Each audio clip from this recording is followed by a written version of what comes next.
Hi, it's Brendan here. Before we get into this week's episode, I'd like to remind you about Spiked Supporters.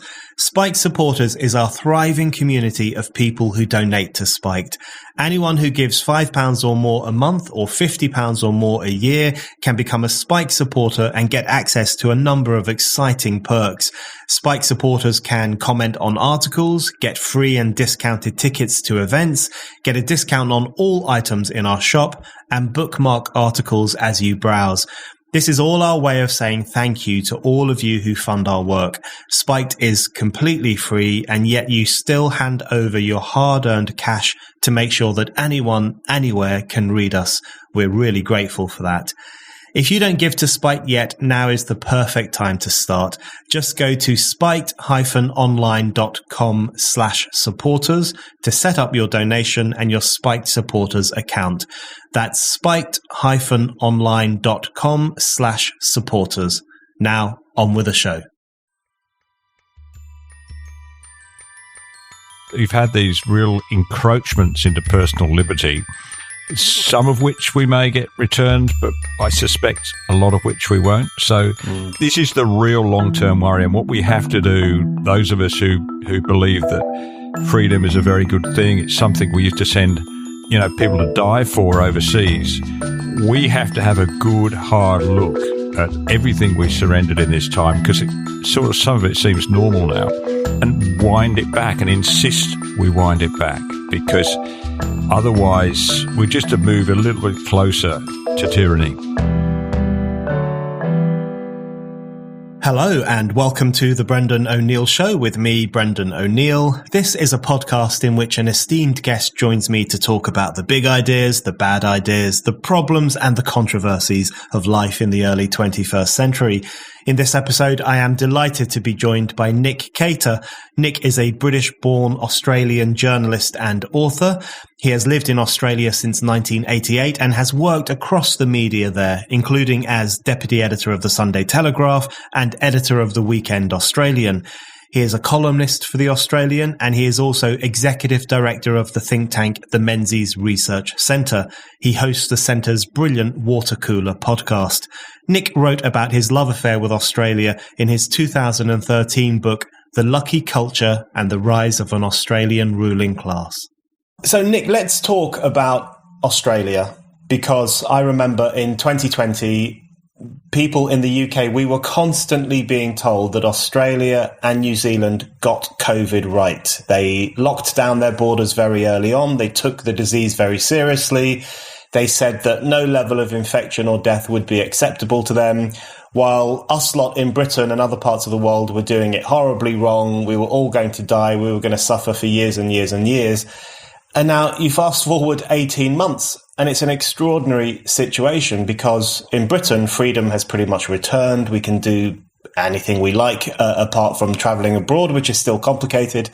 Whereas in Australia, lockdown hangs like Damocles' sword over your heads all the time, and you can be spirited into lockdown at a moment's notice. And I know that you currently have a pretty severe lockdown in Sydney. So you guys seem to be stuck in this terrible situation, this unpredictable situation where Britain is moving forward in the right direction. So just to kick things off, how did things go so wrong for you guys? Well, I might just briefly say how they went so well, Brendan. What looked like our good fortune is now turning out to look like our bad luck, really. But essentially, we locked down the borders because we can, because Australia's very used to that. As you know, we have very tough border policies. You need a visa to get in here, et cetera, et cetera. And it's always been a country that's taken quarantine seriously in terms of animal pests and things like that, and New Zealand even more. So we could do that. We also had another fantastic advantage, that we had a world-class public health system which was able to respond pretty well. And also some governments, some more, of course, it's a federation, so you're dealing with different governments, but some of them were very good at track and trace, like from the go-get. They had the infrastructure to do it. But what's happened is that the Delta variant has caught them by surprise, because no matter how hard you lock down, and it is a hard lockdown, you land at the airport now, you are arrested and you're put in a bus by police under armed guards. This has gone on from the start, and you're taken to a quarantine hotel, locked in a room. Essentially, you can't leave it for a fortnight, and that happens to everybody. I mean, our Tony Abbott, our 28th Prime Minister, is currently serving time in a 4.5-star tourist hotel that's seen better days in Sydney. That's what they do. But in the end, there's always human error, and it gets out, particularly the Delta variant, which, of course, as we know, is much more transmissible. And once it was out, once it had got to a level where, as it did very quickly, where the track and tracing became not unworkable. I mean, it's okay if you've got 100 cases, but it's not if you've got 1,000. Then they did the response that they've been doing since the start, which is lockdown. And this has happened now it's happening in 3 states. Our 3 largest cities locked down. I've been locked down here in Sydney for 4 weeks, 5 weeks. I don't know. It all blurs into one. So that's the response. And that's how we are where we are now. But the big problem for them, Brendan, is that this public policy for the last year and a half has not been driven by reason or rationality. Yeah. It's been driven by fear. The public are genuinely fearful of this. The amount they're telling governments to go harder in a lot of cases. And because they're fearful, because they've been told this thing is very dangerous. The government does tough things to stop it. They think it's very dangerous. And then you get it caught in this feedback loop, this sort of vortex of fear, if you like, where the politicians can no longer act rationally or sensibly because they're having to respond to the fear of the public. And if they said, let's open up now, even though, I don't know how many cases, 1,000 or so cases, not many by British term, the people will go berserk. You can't do that. It's not safe. It's not safe to go outside. So I've really come to the conclusion, and this is really banging our heads against brick wall as a policy think tank for the last year and a half, saying, look, surely there's another approach or other approaches, as there are. The government's lost control. They're having to obey this mantra of fear. And also, the result of that, to take no risks whatsoever, to set a very high bar for the point at which we can open up the economy and get on with our lives. Let's talk a little bit about zero COVID and the zero COVID or the zero case strategy that Australia has adopted and various states in Australia have adopted. You've argued that this strategy is being enforced with fanatical zeal. And it's quite interesting because the idea of zero COVID in the UK is not taken very seriously. There are some zero COVID fanatics. They're subject to a lot of criticism. People often say to them, this is just not realistic. This is just not possible. And in fact, it would be very destructive for society if we thought that everything had to be put on hold until COVID had been wiped away. It's just not a realistic prospect.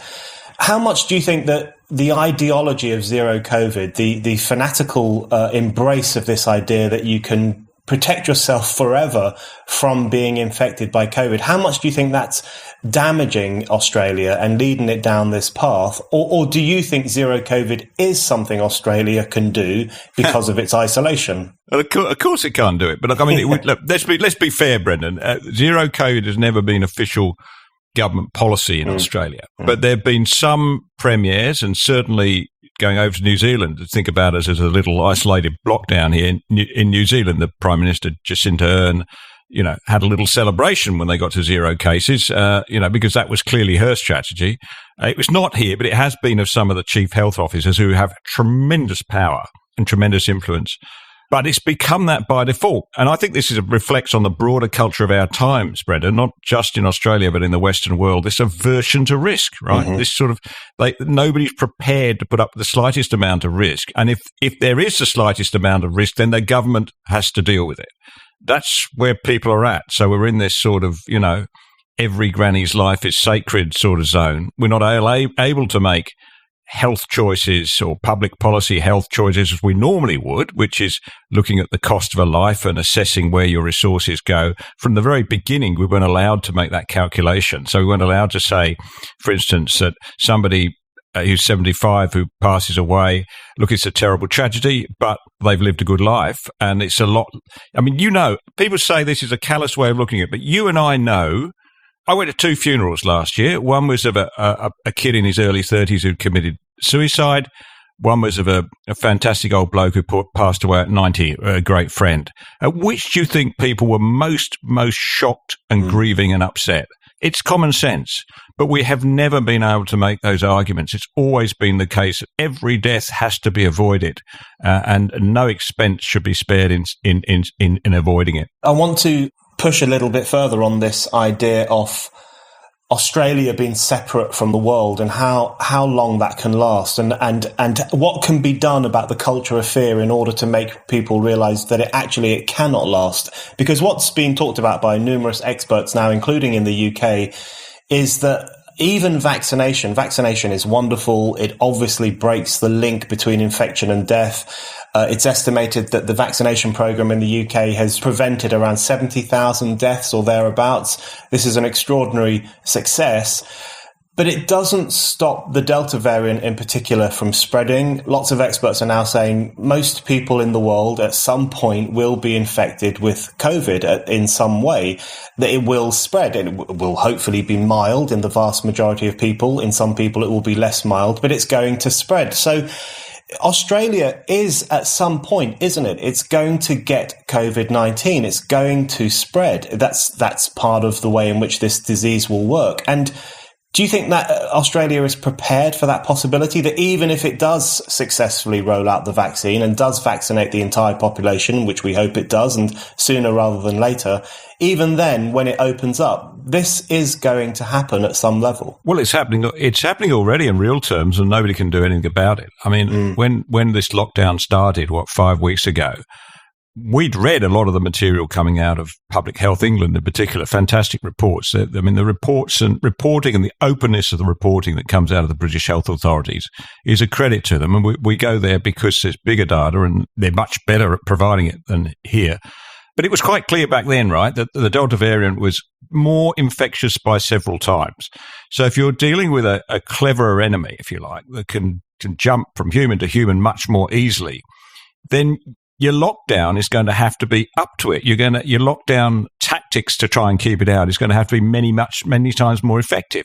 Well, I couldn't see that was possible because we've been doing pretty much the best that a government can do, and do it. So it was always going to get out of control, and that's what's happening. I mean, you hesitate about reporting 1 week's figures or 2 weeks' figures, but it seems to be out of control, or pretty much getting out of control in New South Wales, or certainly to a point where it's impossible to think they'd ever get back to the number of cases they need to be back to by the time, they can just go back to a track and trace system. So, and of course, you're exactly right. And report out last week from Public Health England, which I've looked at and studied, and I presume the Australian health experts have studied, and they must have the same conclusion than me. Well, if you can't guarantee that people don't spread the virus. In fact, there's very little difference in the the amount which you're likely to catch and spread the virus if you're vaccinated. It's just you won't get sick, or you're unlikely to get sick. Then it's out there anyway. So what we've done here is set a vaccination target, 80%, which is higher than the UK. Well, good luck with that. But anyway, that's where we're heading. And people are getting vaccinated very quickly, but they're going to have to get to the point where they say, this is the flu, right? We'll deal with it. It's a nasty thing. Nobody wants to catch it. It's particularly fatal for the older people, but let's get on and deal with it like we used to deal with the old-fashioned flu. So that brings me to the point you made earlier that you touched upon in relation to a broader culture of risk aversion, a broader culture of believing that it's possible to eliminate all risk and believing that it's desirable to eliminate all risk. And I think both of those are highly questionable propositions. But I think one thing that we've seen across the Western world, in fact, we're in a slightly different position to you guys. We were hit very hard by COVID-19. We're hopefully over the worst of it and we're getting back to normal. But one thing that has been present across the Western world's response has been this risk aversion and has been this idea that it is the government's responsibility to protect us from all forms of risk. Now, there are very good arguments to be had about whether it is a government's responsibility to protect the population when there is a new pandemic, and it's obviously a pretty bad one, which was the case with COVID-19 when it first emerged, and some people were pro-lockdown, some people were critical of lockdown. That's all absolutely fine. But this idea that it's the government's job to eliminate all risk, even the risk of being infected by a milder form of COVID-19, which is basically the equivalent of the flu, that's the kind of thing that really has to be shaken out of people's heads, isn't it? Because Otherwise, we'll enter into a whole new era of social organization where the relationship between the state and the individual will change radically, so that we are constantly being protected rather than being trusted to make our own choices. That's exactly right. And I think you're right to point out that it's a broader culture of fear. I mean, I don't think Australia in many respects is any different to any other Western country. At least it's just that because of the pattern of the virus and its spread, and because we've been able to keep it out for so long, and we're now so fearful as a people, then it's, you know, it's being particularly manifest now. But that's right. It's the number one. It's the risk culture. But sort of intersecting with that is this fear factor. In a way, the fear escaped from the lab, along with those exaggerated predictions from Britain early on, from the other Neil Ferguson, as I like to call him. And we knew then that people were fearful, but there was never any attempt to rein that back in for the authorities, for the health officials in particular, who used to have some authority. I'm not sure they have so much now, to say, look, okay, guys, that's what that modelling showed, but actually it's less dangerous than that. We still have to take precautions, etc., etc. We particularly have to protect the old and the vulnerable and so forth, but it's not as dangerous as we first thought. And that honesty is what's missing, and openness and the censorship in the medical debate over this is appalling. You might want to talk about that in a minute, because there's a shocking example of that here in Australia right now. But all the time it's been the case of, you know, the nanny state. We always feared the nanny state. Now we know what it's like when it's let off its leash. You know, you get this sort of smug, we know better than you, grinning do-gooder class who stand up there and tell us what to do and won't tell us the truth. So they won't tell us, for instance, in Australia, that you are now, even if you catch it, you are much, much less likely to go to hospital or die than you were last year, because we've learned how to treat it well, we've learned how to protect the elderly, etc., etc. And they won't tell you, of course, that there are other ways of dealing with this. But none of that's been said. It's just been a case of exaggerating fears and pumping them up in this sort of horrible spiral until we get to a point where I don't think anybody can control it anymore. The government certainly can't, and it's just having to take the most cautious option, because that's the only one people will accept.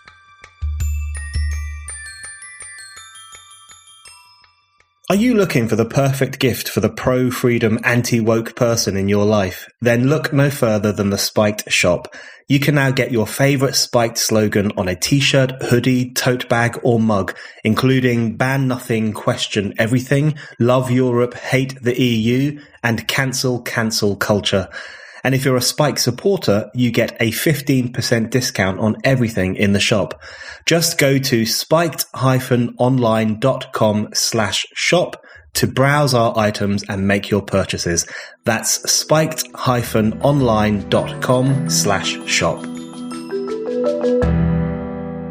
We'll come back in a moment to the question of censorship and truth, which you touched on there, which I think are very closely linked.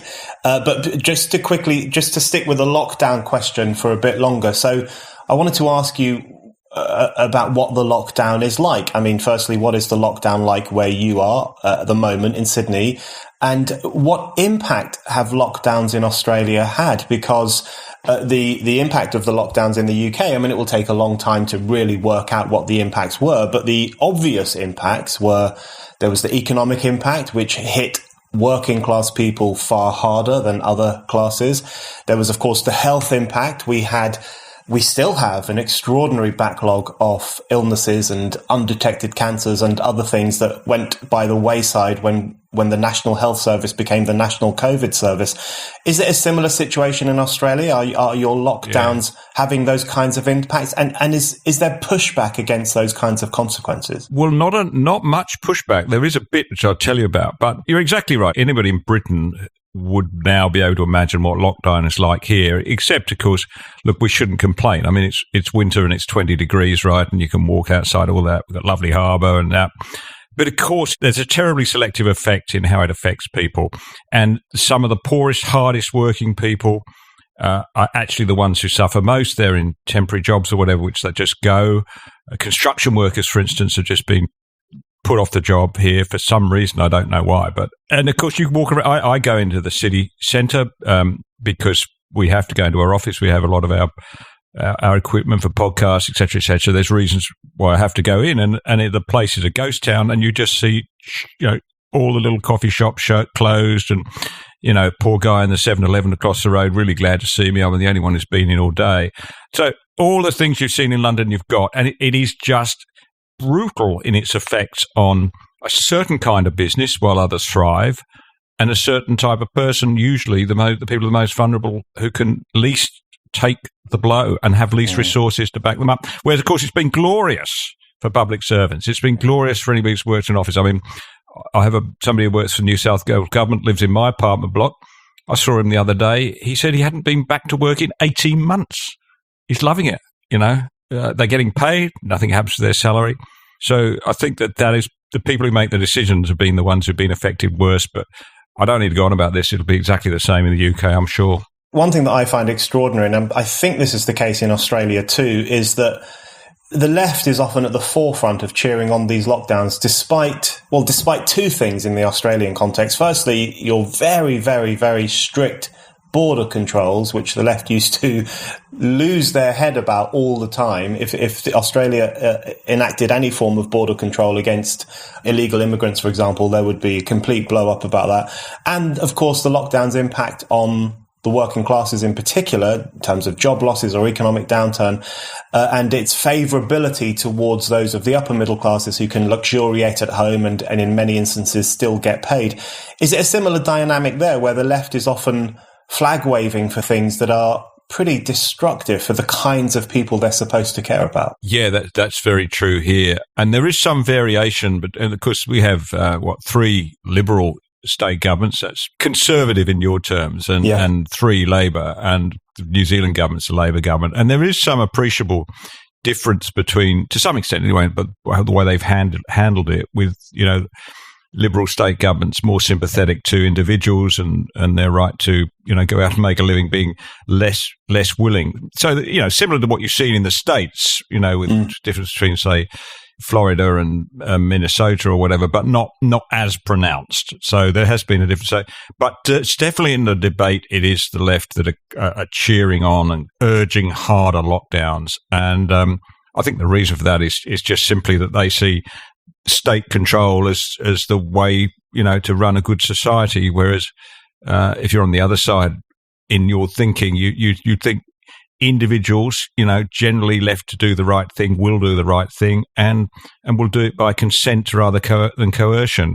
It has been shocking, and we've spoken about this before, to see the way the police have responded. I suppose I shouldn't be surprised if you give the police emergency powers.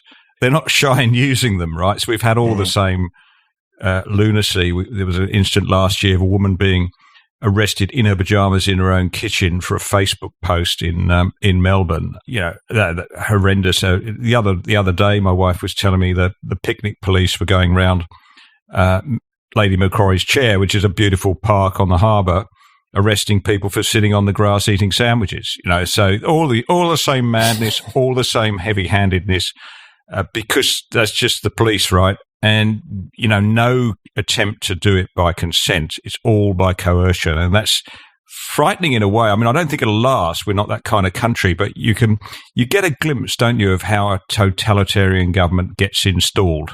Absolutely. And listening to you there, I'm getting flashbacks from a year ago, or actually more than a year ago, in Hyde Park and St. James's Park, and seeing lines and lines and lines of police officers sweeping through the park and throwing people out, people who were sitting in couples or having a picnic or sitting on their own. And I'll never forget seeing a homeless man being thrown out of St. James's Park and asking the police officer where he was supposed to go. And of course, the police officer had no answer at all for that. And I had exactly the same feeling. It does, even now when I walk through those parks and remember what happened, you do get a sense of how quickly society can be pushed into something more authoritarian, something more alien, something that I thought anyway would not happen.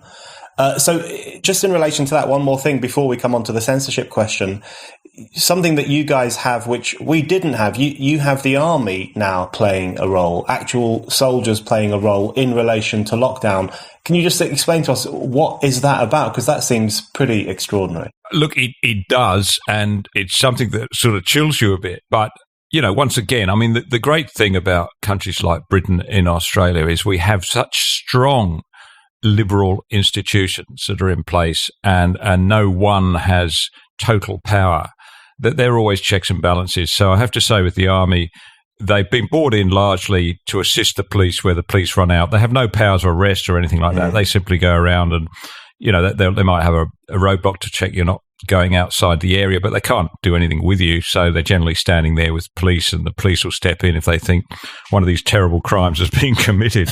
But, just the very thought of it just chills me. And they've been in place on state borders. The states have declared basically for 120 years almost of federation. This has operated like one big country, but suddenly the states have enacted these powers they never used before to close state borders, so you can't travel between states. It's like all the problems of crossing a border without duty free, I find. But you need a visa to go to Perth, for goodness sake. But they've had to use the army to sort of set up Checkpoint Charlie on little country roads between Queensland and Sydney. It's nuts, and it was never designed to happen like that. And one example is the Gold Coast Airport. The border between Queensland and Sydney runs right through the middle of the runway.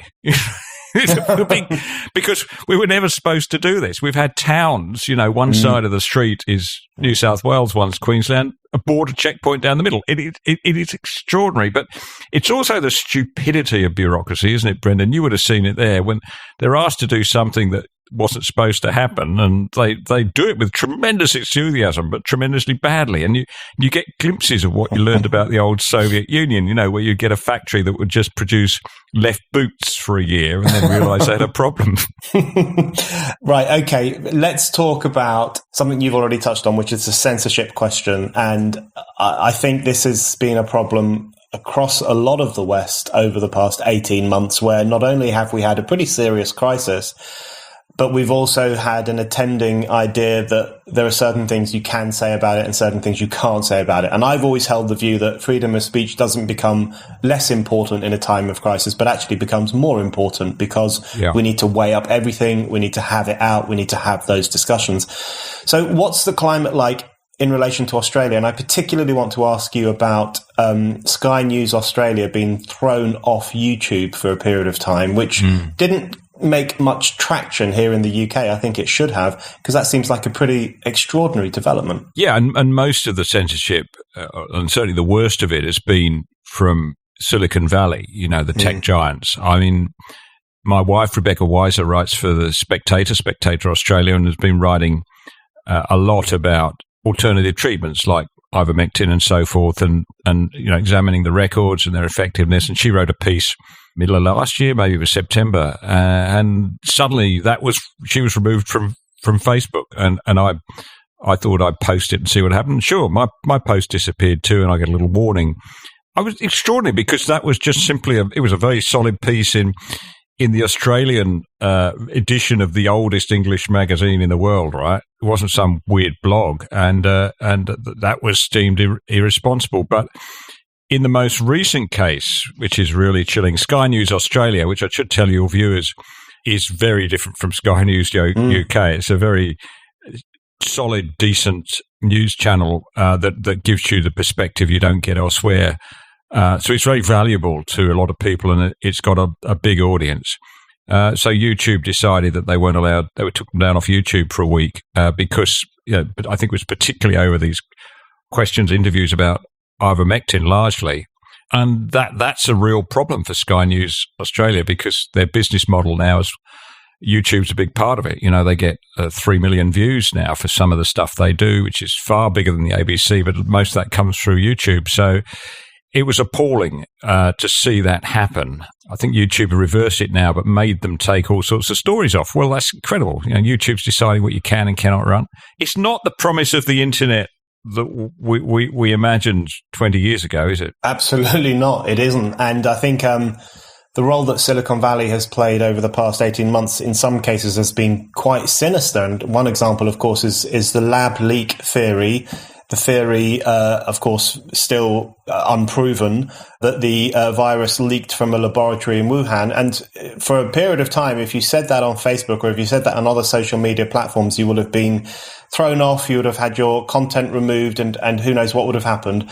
But then as soon as Joe Biden said, we've got to start taking all possibilities seriously, including this one, then it became okay to say it. So that interplay as well between Silicon Valley and, well, the most powerful man on earth, I think is quite sinister in terms of who's setting the agenda here and who is telling us what we're allowed to say online. Yeah.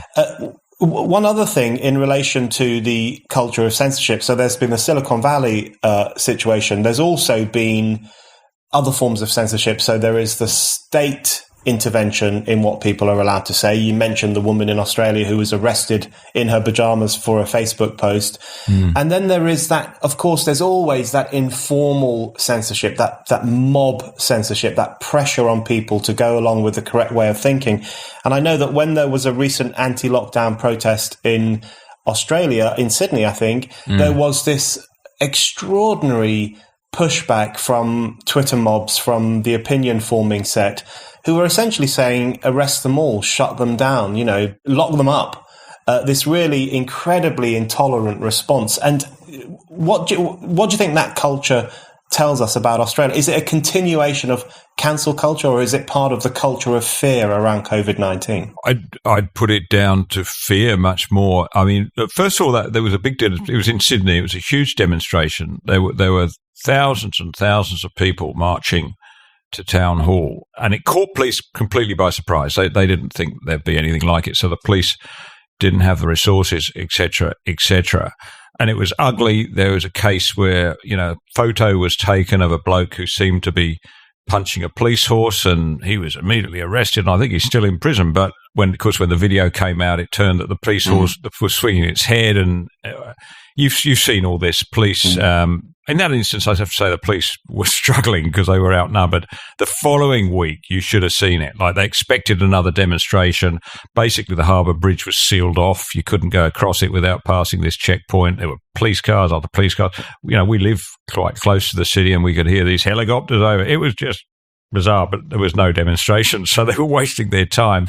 But I think, the reason for it, Brendan, I think the Twitter mobs in this case are on the it's a rare occasion where they're on the side of the majority of people, because we went and polled it the following week, and it was pretty solid.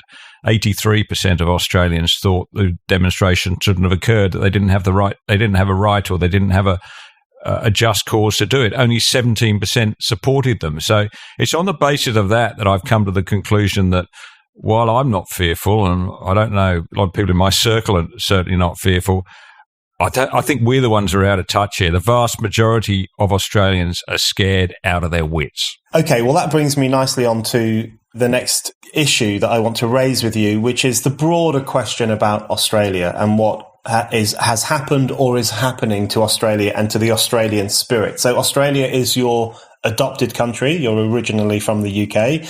I now think of you as an archetypal Australian, which I intend fully as a compliment.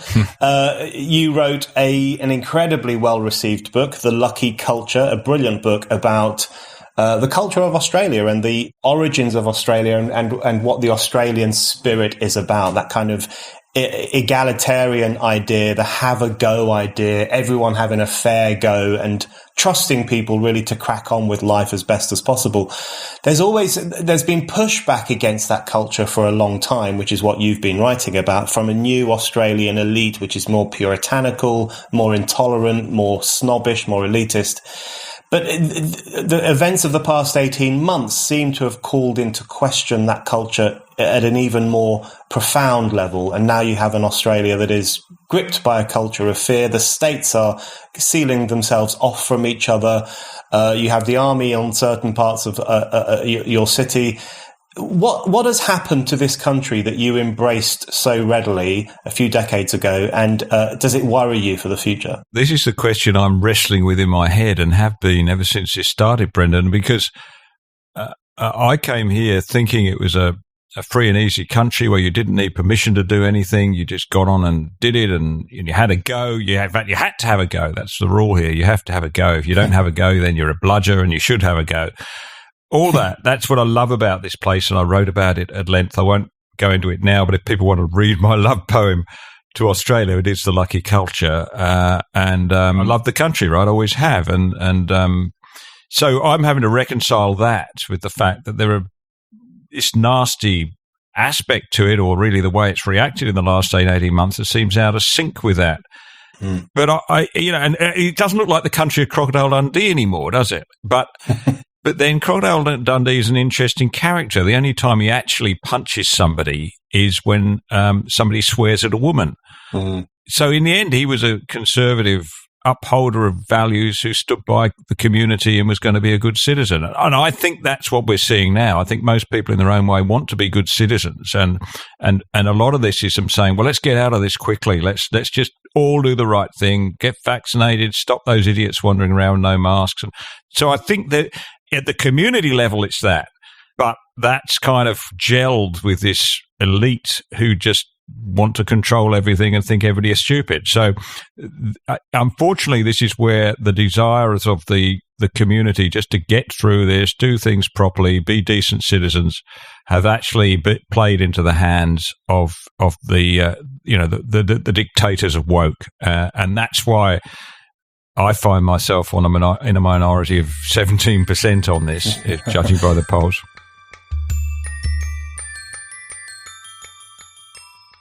Spiked is producing more content than ever. The best way to keep up with everything we do is by signing up for our daily newsletter. It's called Today on Spiked. Every weekday you'll get a roundup of all of Spike's content, plus some exclusive commentary. So, to never miss a thing on Spiked, go to spiked-online.com/newsletters and sign up to Today on Spiked. That's spiked-online.com/newsletters. Just to ask you to make a prediction, which is always a fool's game, I know, but as we come out of this, I mean, it may be a while before Australia starts to come out of it, but as we all start to come out of this, the one thing that worries me is that there will be a boost for just precisely the kind of people you've just described, which is the nanny staters, the finger waggers, the new elites, the woke dictators, the people who think that it is their right and their responsibility to tell the rest of us how to behave, what to eat, what to think, what to say, and so on. Because when you go through a crisis as profound as this one, which has involved an extraordinary amount of authoritarian control and unprecedented levels of intervention into everyday life and interventions into civil liberty, it inevitably boosts those who think that that's a desirable situation, and it can have the effect of dampening down those of us who think it's not a desirable situation and that freedom is actually the good thing.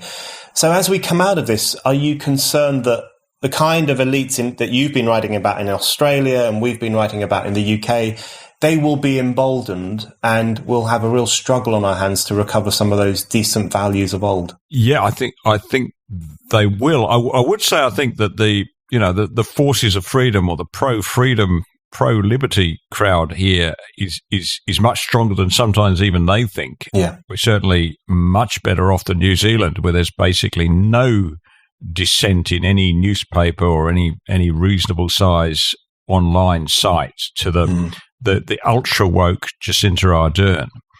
But we do well here. I think. I mean, we obviously could have more voices, but there are a lot of them, and the left know that, and they struggle, and that's why they want to shut Sky News Australia down, etc. But I think what has happened is that you've had these real encroachments into personal liberty, some of which we may get returned, but I suspect a lot of which we won't. So, now they've discovered that, we'll happily click on a QR code to go into a shop so that we can tell the Premier where we are shopping. How quickly are they going to be let those things go? How quickly are they going to be just let the border controls go internally, let alone externally, so that, I can get on a plane to fly to Perth without seeking permission from their Premier, And I think this is the real long-term worry, and what we have to do those of us who believe that freedom is a very good thing, it's something we used to send, people to die for overseas. We have to have a good, hard look at everything we surrendered in this time, because some of it seems normal now, and wind it back and insist we wind it back, because otherwise, we're just to move a little bit closer to tyranny. One thing that I'm concerned about in relation to the freedom question, I think you're absolutely right that the forces for freedom in Australia are stronger than they are in New Zealand. I think they're stronger than they are in the UK in many instances too. There's a, and this is part of the culture of Australia that you've written about and talked about. There has always been a bit of a tendency to dissent, or a tendency to question, or a tendency to ask, who the hell does he think he is? In Australia, that is a continuing trend. There's parts, of course, there are parts of the UK where it exists too, as we saw with the wonderful vote for Brexit, which was a very clear manifestation of that. But in Australia, it's always been a central part of that culture. One of the things that worries me, however, coming out of this for all of these countries is we may see our paper civil liberties being restored, the right to protest, the right to fly from Sydney to Perth without showing a visa. And that is incredibly important that we have those restored. But at the same time, there could be a corrosion of the culture of freedom. So the stuff that's not written down, hugging someone when you meet them, or having a conversation in the street, or just being willing to rub shoulders with large numbers of people in a pub.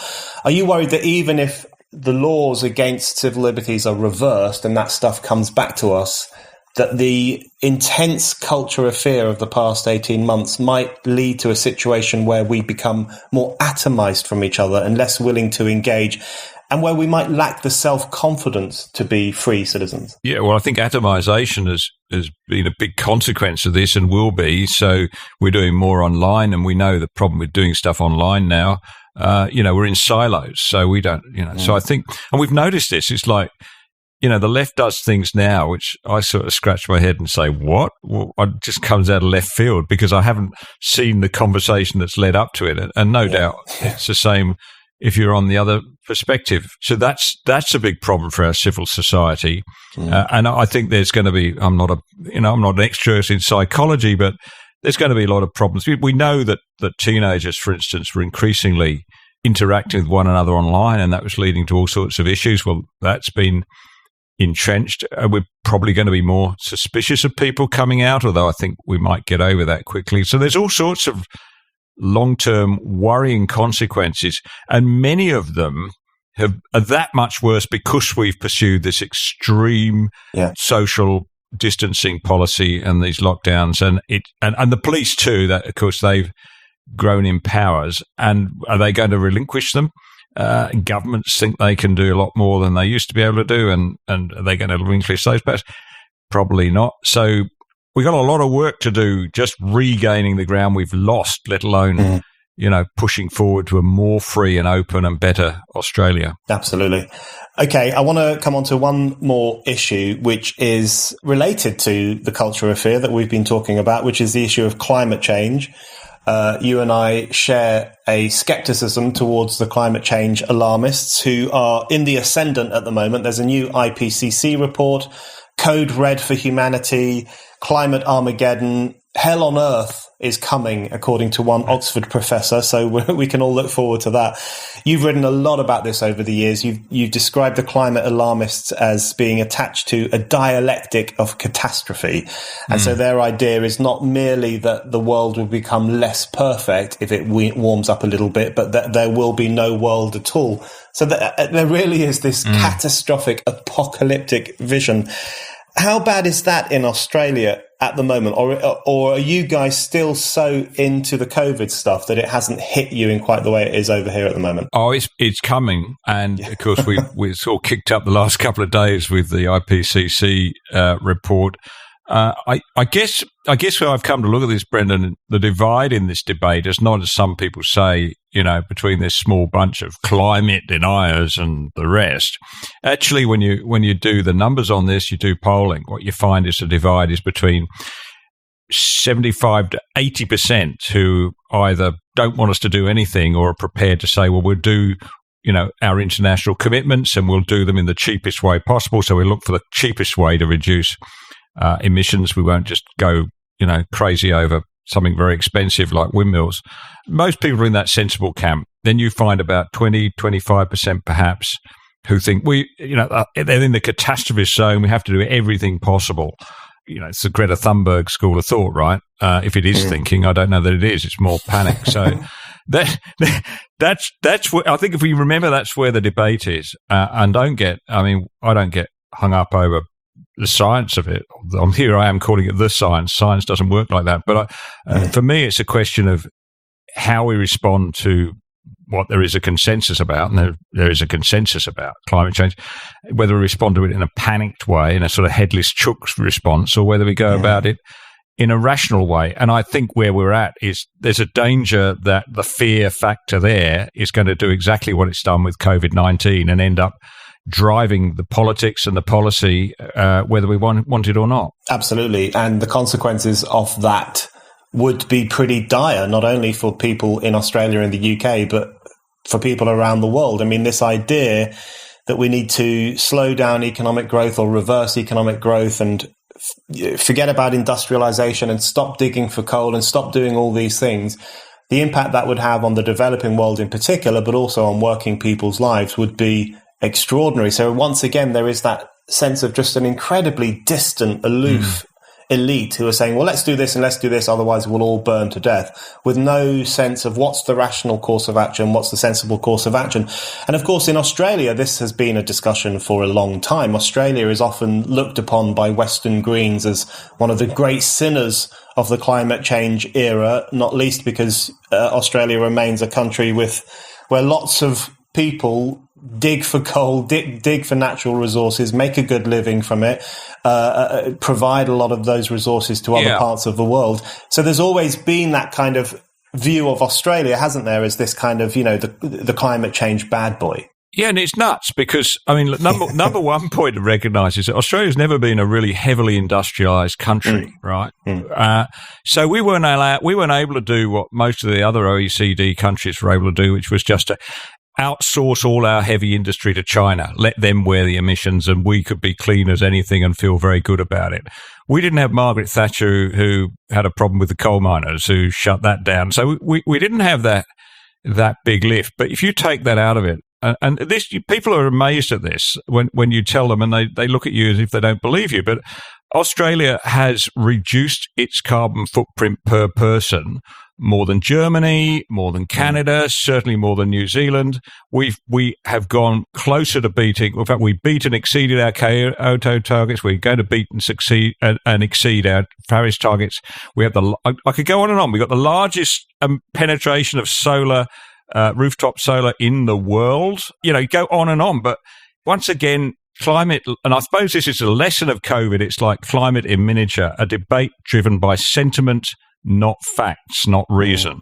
And so you can put all these facts out there and they're completely oblivious. People have made up their mind Australia's a climate bad boy, and that's what it is. So I guess my plea is just to restore for calmness and reason. Remember the British slogan during World War II, keep calm and carry on? That's what we need here, I tell you. Right, Nick, my final question for you on this issue, but maybe also looking forward to the future. You've described climate policy as being like Australia's Brexit in terms of what it tells us about an intellectual elite who have these grand, often very weird theories about the world, and then the public at large, which tends to be a pretty no-nonsense, practical, level-headed. Just looking for, and of course, I've spoken in Australia about Brexit, and one of the questions I was asked by lots of Australians was, how do we get Brexit down here? And I think what they mean, of course, they don't mean how do we leave the European Union. What they mean is, how do we get that sense of spirit that you guys had, that sense of populist spirit, the idea that it is possible to push back against these condescending elites. It is possible to have a victory over them and to make a claim for ordinary people to be the governors of their own lives and their own communities. the prospect of all that kind of stuff, whether it's Brexit, whether it's Australians pushing back against climate hysteria, or whether it's all of us questioning the COVID lockdown agenda, how optimistic are you that this positive pushback against those kinds of elites can continue in the next few years? Well, you're only one election away from wokeness, aren't you, these days? And you know, I mean, it's going to be a very tight election here next year federally. But, you know, our Brexit moment, if you like, was 2019 election when everybody was predicting that Scott Morrison and the Liberals were going to lose, so much so that all the bookies paid out on a Labour victory, actually paid out on the Thursday before the election on the Saturday. Fortunately, they had to pay me out too after the Saturday result.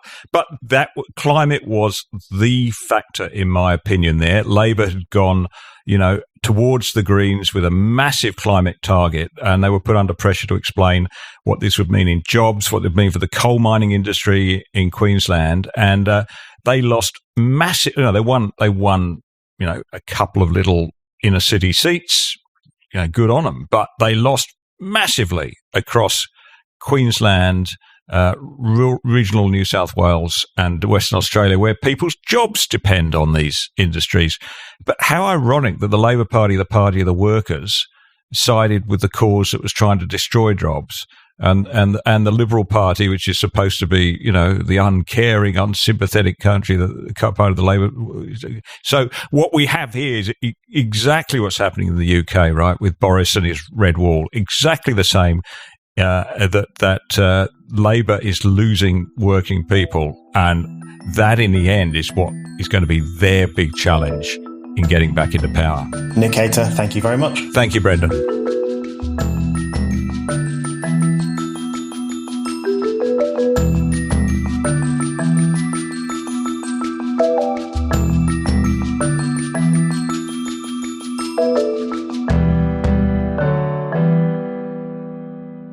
Thank you for listening to The Brendan O'Neill Show. We'll be back with another guest and more discussion. Don't forget to subscribe, and in the meantime, keep reading Spiked at www.spiked-online.com.